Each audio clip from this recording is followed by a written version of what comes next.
Hello, my friend, and welcome to the Sleepy Grimoire. It's a pleasure to have you here once again tonight for another evening of rest and cozy storytelling. Tonight, we've prepared 7 tales from the Grimm brothers, and if you enjoy them, come back tomorrow and let us know in the comments if you'd like more stories like these. Many times we believe that rest requires complete silence, but the truth is, sleep comes faster when the mind finds stories to lean on. It's curious. The more we try to force rest, the further away it seems.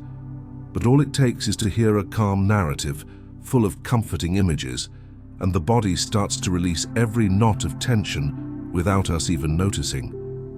Maybe you're carrying the weight of a busy day, with thoughts that just won't quiet down. And still, here's a counterintuitive secret.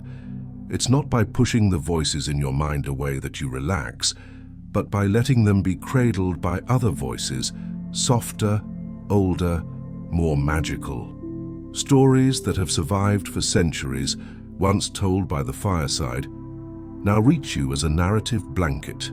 Tonight, you'll walk through sunlit villages that smell of fresh bread, cross green fields where geese glide peacefully, explore deep forests lit by stars, laugh with a talking frog around a bowl of hot soup, and find friendship on dusty roads that lead to new homes. Each tale is a window into a world where cleverness beats strength, honesty defeats lies, and togetherness turns loneliness into music. And the reward is immediate. With each scene, your shoulders will feel lighter, your breathing calmer, and sleep will come like someone gently gliding over calm waters. You might even drift off before hearing the final tale. And that's perfectly okay, because these stories know how to find their way into your dreams, so get ready. Relax into your bed, feel the comforting weight of the blankets over you, and let the voice of tradition, soft and welcoming, show you that we don't always need to fight insomnia. Sometimes, all it takes is a good story to realize that rest has been waiting for you all along. The Elves and the Shoemaker. In a small workshop, in the heart of a quiet village, lived an old shoemaker. His space was simple: stone walls with wooden shelves, tools worn by time, and a table marked by years of work. The smell of leather and glue mixed with the scent of burning candles, softly lighting the room on cold nights. Despite his daily efforts, the man had little. All he had left was enough leather to make a single pair of shoes. Even so, before going to bed, he carefully laid everything out on the table with hope in his heart. That night, the workshop was immersed in silence, broken only by the crackling of firewood in the hearth. But when the moon reached its highest point, small sounds filled the air. Scissors cutting gently, hammers tapping in delicate rhythm, needles stitching through leather with precision. It was as if an invisible melody echoed in the shadows. The elves, unseen to the naked eye, worked with devotion, transforming the simple leather into shoes of impeccable beauty. The air seemed to hum with magic, and even the shadows on the walls danced in sync with the secret rhythm. At dawn, when the sunlight painted the windows golden, the shoemaker found the shoes ready. The leather gleamed, soft and firm, stitched with perfection no human hand could match. Surprised, he took them to the market, where they sold quickly, bringing him enough money to buy more leather.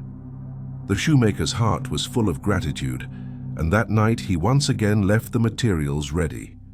Once more, as night fell, the soft sounds filled the air of the workshop, and by morning, another flawless pair awaited him.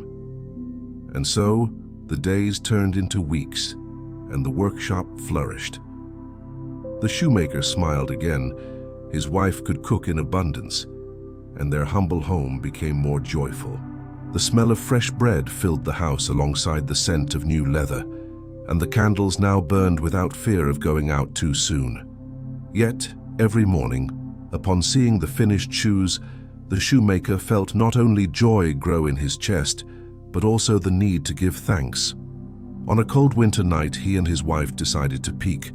They hid behind the door, and when the moon lit up the workshop, they saw two tiny elves. Their clothes were worn, and their bare feet ran from side to side as they worked tirelessly. Their laughter was light as bells, and their movements precise like the beat of an old tune.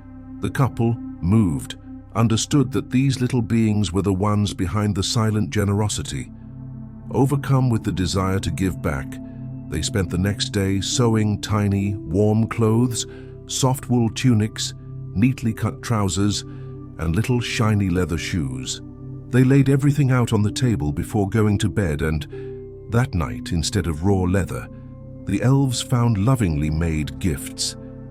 As they tried on the clothes, they danced through the workshop, laughing with joy.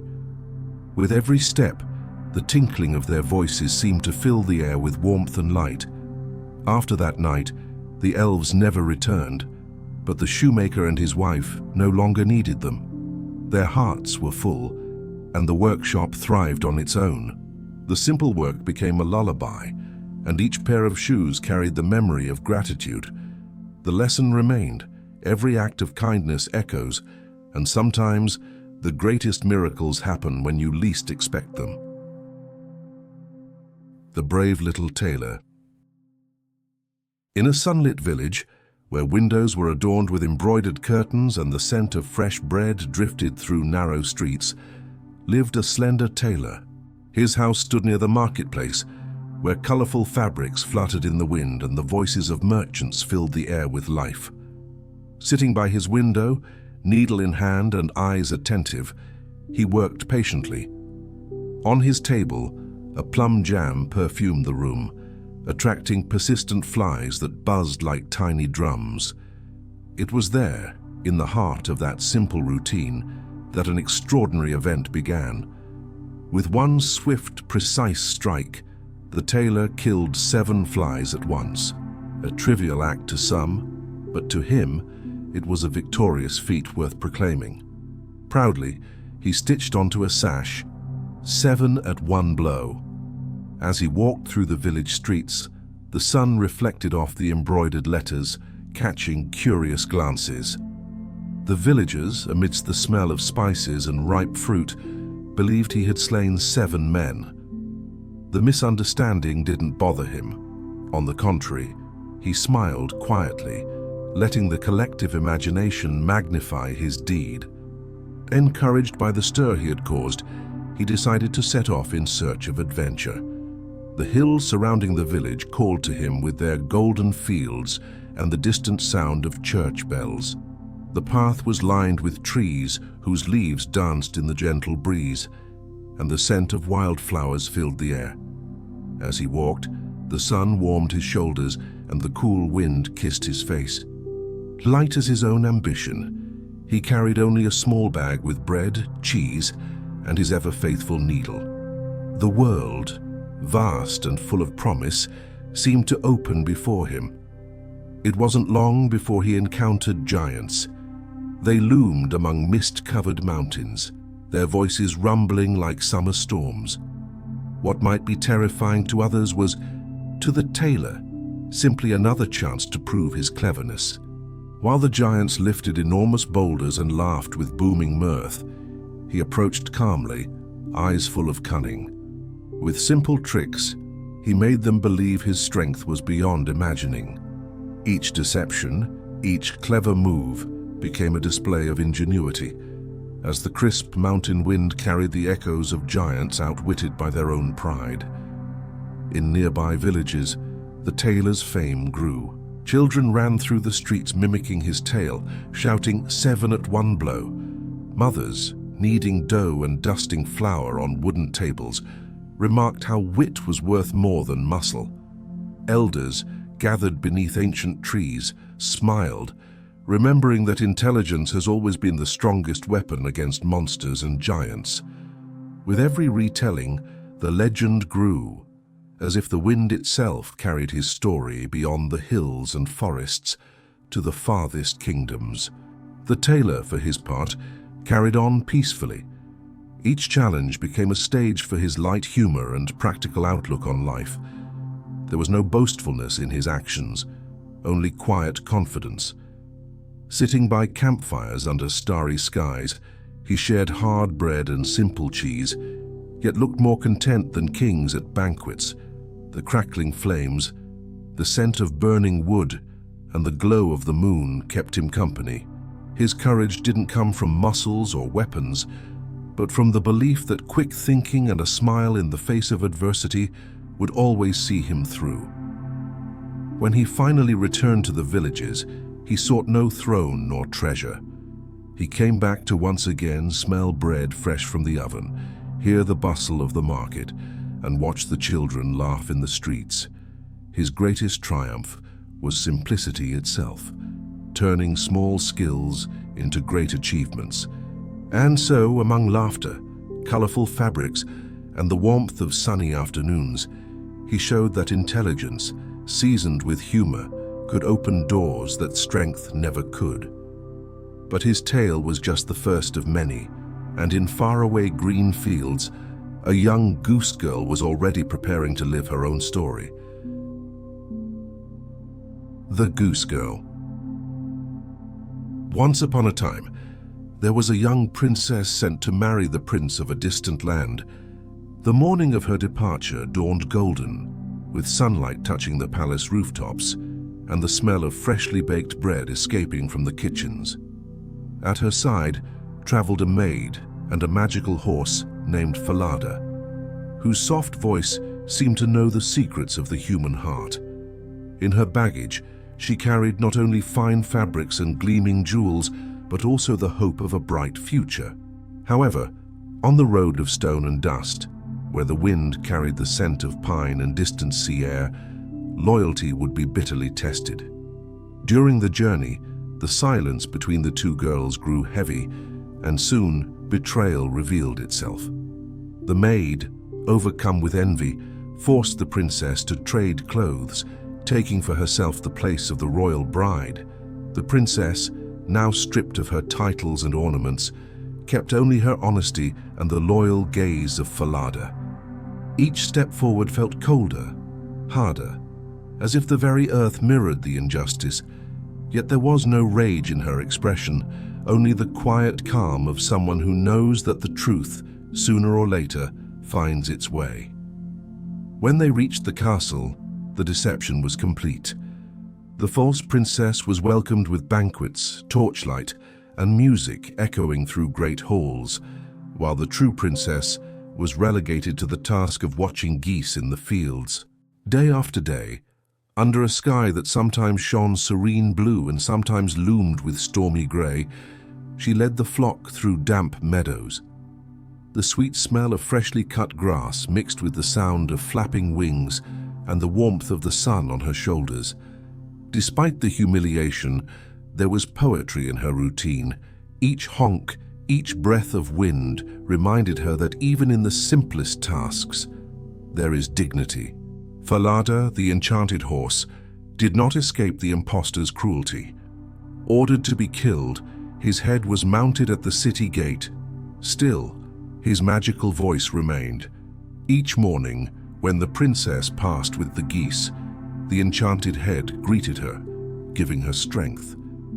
That scene, repeated day after day, became a silent ritual, like a secret prayer. The chill of the stone under her feet, the smell of wet earth after rain, the rough feel of goose feathers, all these details formed a world in which her truth endured, even without words. The prince, intrigued by the goose girl, began watching her from afar. He noticed her calm posture, how her hands treated the animals with care, and how even the fields seemed more alive in her presence. She wasn't just a peasant. There was nobility in her every move, a quiet shine in her eyes that betrayed her true essence. While the false bride chased jewels and banquets, the girl in the fields carried a royal grace that couldn't be faked. The contrast was so clear that even the air around her seemed lighter, perfumed with wildflowers and the sweet freshness of morning. One day, the king, suspicious of the rumors, called for a trial. In a hall of cold stone, lit by torches casting dancing shadows on the walls, the truth emerged like an unstoppable tide. The princess, with a calm voice, told her story. Falada, even reduced to his enchanted head, confirmed her words. The impostor, cornered, could no longer sustain the lie. She was condemned, and with that, justice was restored. The people, watching in silence, sighed as if the very earth had been relieved of the burden of falsehood. The prince, at last, took the true princess by the hand and led her to the castle, where bells rang in celebration. The wedding was marked not by the splendor of jewels or the luxury of fabrics, but by the quiet victory of truth over lies. In the fields, the geese walked slowly, as if silently blessing their guardian's destiny. And in the starry nights, when the gentle wind passed through the palace windows, the queen remembered the days of grass and silence, knowing that it was there, in simplicity, that her strength was born. But beyond the castle, in a deep forest blanketed with moss, another story was already waiting to unfold. The 12 brothers. Once upon a time, there was a king who wished only for sons. Once upon a time, there was a king who wished only for sons. He ordered 12 coffins to be prepared, for if a daughter were born, the brothers would be condemned. The palace, surrounded by gardens filled with the scent of night-blooming roses and lit by golden torches, seemed to carry a heavy silence, as though the walls themselves sensed the cruel fate to come. The 12 boys, innocent, ran through the marble halls, laughing together, while the shadow of the order hung above them. The wind blowing through the open windows carried a chill that came not only from the air, but from the uncertainty of the future. The queen, filled with maternal love, resolved to save her sons. On a calm night, under the silver light of the moon, she led them into a deep forest. The ground was blanketed with damp moss, and the air smelled of pine and fresh earth. Among towering trees that rose like the pillars of a green cathedral, the princes found refuge. The starry sky became the ceiling of their new home, and the sounds of the forest, crickets, owls, trickling streams, served as lullabies. The forest, welcoming and strong, embraced them in silence, turning exile into shelter. There, the brothers grew, learning to live from the forest's generosity. They hunted lightly, gathered wild fruits, and warmed themselves by crackling fires on cold nights. The scent of burning wood mixed with the smell of dry leaves, and the seasons painted the scenery with new colors. Vibrant green in spring, golden in autumn, sparkling white in winter. Though far from the palace, there was joy in their brotherly bond, and each laugh echoed between the trunks as proof that life could blossom even in exile. Years later, the princess was born, the youngest sister of the 12 brothers. She grew up curious, with eyes that reflected the stars and a pure heart. Upon learning of her brother's fate, she set out in search of them. She crossed sun-drenched fields, breathed in the perfume of wildflowers, and felt the coolness of streams on her feet. When she finally entered the forest, she found a clearing bathed in golden sunset light, where the brothers, now grown, received her with surprise and tenderness. The reunion brought relief, like a gentle chord resolving a long melody, but fate still had trials in store. An old curse threatened the princes. If their sister touched white flowers, they would be turned into ravens. And so it happened. Picking a flower, innocent and unaware, she saw her 12 brothers take flight with black wings, disappearing into the sky with sorrowful cries. The cold wind of that afternoon seemed to carry away the world's color, leaving only the silent promise that the girl would find a way to bring them back. Determined, the princess discovered she must keep 6 years of absolute silence while weaving shirts made of nettles for her brothers. Her fingers burned from the coarse plant, but she endured in silence, letting the sound of streams, the rustling leaves, and the glow of the stars be her only companions. It was a silence full of hope, not emptiness. With each finished shirt, she felt the bond between them grow stronger, as if love could mend what the curse had torn apart. At the end of the 6 years, just when it seemed impossible to hold on any longer, the girl threw the shirts over the ravens as they descended from the sky. In an instant, they returned to their human forms, embracing her in tears and laughter. The entire forest seemed to sigh in relief, and even the night birds sang more sweetly that night. Reunited, they looked ahead to a peaceful future, knowing that silent courage and unbreakable loyalty can overcome any fate. And while they celebrated, in another castle not far away, a talking frog was preparing to write his own story. The Frog King. In an ancient castle, surrounded by rose gardens and sparkling fountains, lived a joyful and curious princess. One afternoon, she played beside a deep well, where the water reflected the blue sky like an enchanted mirror. In her hands, a golden ball gleamed like a piece of sun, and the metallic sound echoed softly off the stones of the courtyard. The air smelled of fresh flowers, and the warmth of the afternoon embraced her every move, until, in a careless moment, the ball slipped from her fingers and fell into the well with a soft plop, taking the princess's laughter with it. She wept quietly when an unexpected voice responded. It was not a servant's. It came from a frog who had leapt to the damp edge. His round eyes reflected the glow of sunset. The creature offered to retrieve the ball, but in return asked for friendship, to sit at her table, share her food, and sleep near her bed. The proposal sounded absurd, but the princess, eager for her toy, agreed without much thought. And so the promise was made, written not on parchment, but in the invisible thread of a spoken word. The frog dove gracefully and returned with the golden ball. The princess, overjoyed, snatched it and ran back to the castle, forgetting her promise. But as night fell, wet steps echoed down the hallway. The croaking filled the hall when the frog entered, drawing laughter from the servants and gasps from the princess. She tried to deny him, but the king reminded her a promise made must be kept. So, under flickering candles and cold stone walls, the frog was received as an unusual guest. At the table, the frog asked to eat from the princess's plate. The steaming soup gave off the aroma of herbs and vegetables, filling the room with comfort.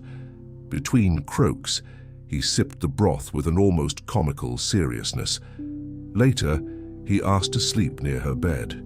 She hesitated, but again remembered her word.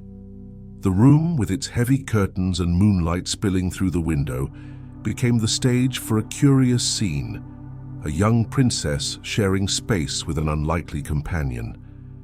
That night, the unexpected happened. When the princess, with delicate impatience, picked him up in her hands, the spell broke. The frog turned into a handsome prince, and the room filled with a comforting silence. The moonlight, streaming through the window, seemed to bless the moment as witness to the miracle. The princess realized that by keeping her promise, she had freed not only the frog, but a soul trapped by evil. The prince told his tale. He had been cursed by a witch and doomed to that form until someone honored a promise made to him. Between shy laughter and curious glances, trust and friendship blossomed. The once quiet castle now seemed to hum with lightness. The halls echoed with shared footsteps, and even the garden fountains seemed to sing more joyfully. A new beginning had formed, not born from obligation, but from loyalty and the power of a kept promise. The next morning, as the sun gilded the castle stones and birds sang, the princess and the prince walked together through the gardens. The perfume of roses mingled with the sound of flowing water, and every detail of the scene seemed to bless their union. It wasn't just a happily ever after, but the fulfilled promise that changed two destinies. And on dusty roads, beneath a golden sunset, another group of unlikely travelers was gathering for an adventure full of music and friendship. The Musicians of Bremen. Her donkey, who had for many years carried heavy loads, no longer had the strength he once did. Knowing he would soon be cast aside, he decided to seek a new purpose. The road before him was dusty and bathed in the light of the setting sun, which painted the sky in shades of orange and pink. Feeling the warmth of the earth under his hooves and the soft breeze in his ears, he said aloud, "I'll go to Bremen and become a musician." Thus began his journey, not marked by sadness but by hope. Along the road, he met a hunting dog, weary and worn out. Though his eyes showed signs of age, they still sparkled at the thought of a different future. The donkey told him about Bremen, and the dog, excited by the idea, joined him. Together they walked down the road, listening to the rustling of leaves and the distant jingling of village bells. Their friendship was born not of strength, but of shared dreams. A bit further on, they saw a cat sitting on a fence, its tail lazily swaying. He no longer had the energy to hunt, and his mistress no longer wanted him.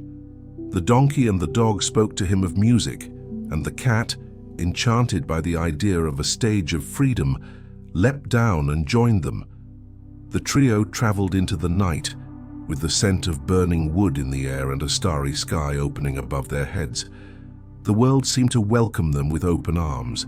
Soon they came across a rooster perched on a gate, crowing in sorrow. He had discovered his end was near, but when he heard about Bremen, his eyes lit up. "There I can sing all I want." He opened his wings and joined the group.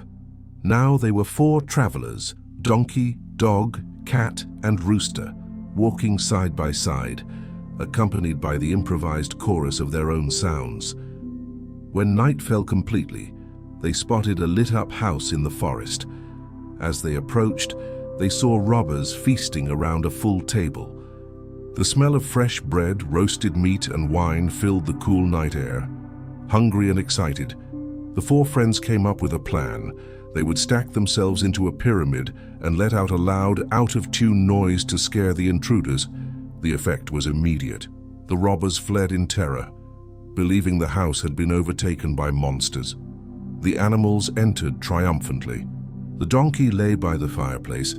The dog took his place by the door. The cat curled up on a cushion, and the rooster flew up to a high beam. The house, filled with the scent of spices and burning wood, seemed to embrace its new inhabitants. For the first time in a long while, they felt truly at home. When the sun rose, painting the dusty windows with gold, the 4 realized they no longer needed to go to Bremen. They had found something greater: friendship, warmth, and a home.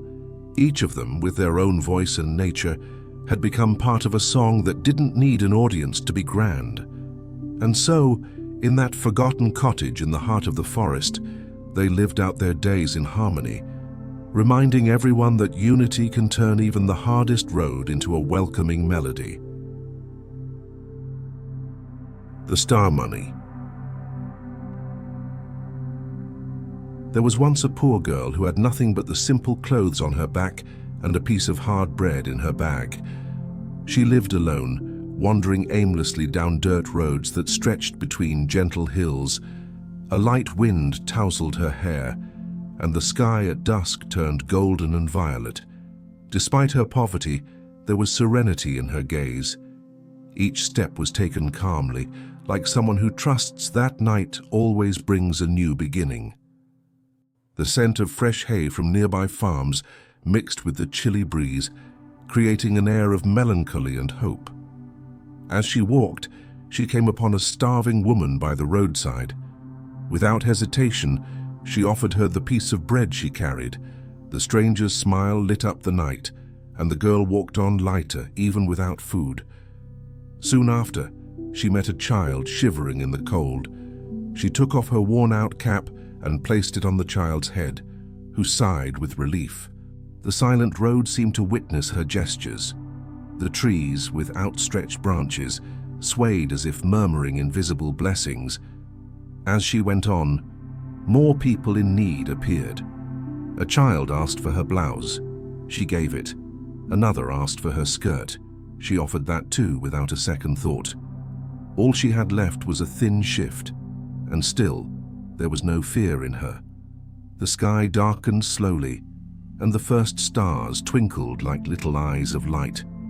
Each act of kindness seemed to warm the air around her, keeping the night's chill at bay. When she reached a clearing, she found one last child, trembling with cold. Without hesitation, she gave away the very shirt on her back, now completely alone with nothing. Beneath the open sky, the cold wind rushed through the grass, and the earth felt icy beneath her feet. But within her was only peace, as if her heart, free from possessions, was now filled with something greater. The silent night seemed to hold its breath for that moment of complete selflessness. Then, something magical happened. The starry sky began to shine with unusual intensity, and the stars began to fall gently like golden snowflakes. Each beam of light transformed into a sparkling coin that landed softly at her feet. The grass, once cold, now glowed with golden hues, and the air filled with a delicate warmth, like that of a distant fireplace. The girl lifted her face and smiled, as if receiving a long-awaited gift. The coins multiplied until they formed a radiant cloak that wrapped around her like a new garment. It was soft and warm, made of pure light, and shimmered with every step. Her poverty had turned into abundance, not from chasing riches, but from the quiet generosity she had sown along the way. All around her, the night seemed to sigh in gratitude, and even the wind, once cold, now sounded like a lullaby. She walked down the now golden road, carrying not only the stars turned into gold, but the gentle lesson that kindness is never lost. Her footsteps echoed between hills like notes of a calm melody, and the world seemed to drift to sleep with her. The road no longer led only to an earthly destination, but to peaceful rest, a reminder that generosity, even in simplicity, can clothe the soul in light. And so, from sunlit villages to silent forests, from glowing castles to forgotten inns, you've journeyed through ancient dreams that still speak to us today. Each story brought a gentle lesson. Cleverness can be stronger than the sword. Honesty endures even in solitude. Silence can also be courage, and even the strangest promise holds a luminous destiny. But the question remains, how can you apply these stories in your own life? What giants could be defeated with creativity instead of strength? What truths do you need to hold on to, even when no one else believes in them? And what unlikely friendships might be waiting for you, if only you made space for them? These tales aren't just for sleeping, they are secret maps for waking up the next day with a lighter heart and a clearer mind. So I ask you, which story spoke to you most tonight? And if tomorrow you took one small but meaningful step, inspired by one of these tales, what might change? If you want to keep this feeling of calm and warmth, you don't have to stop here. Choose another video from the channel and let a new story guide your dreams tonight, because there will always be a story waiting for you.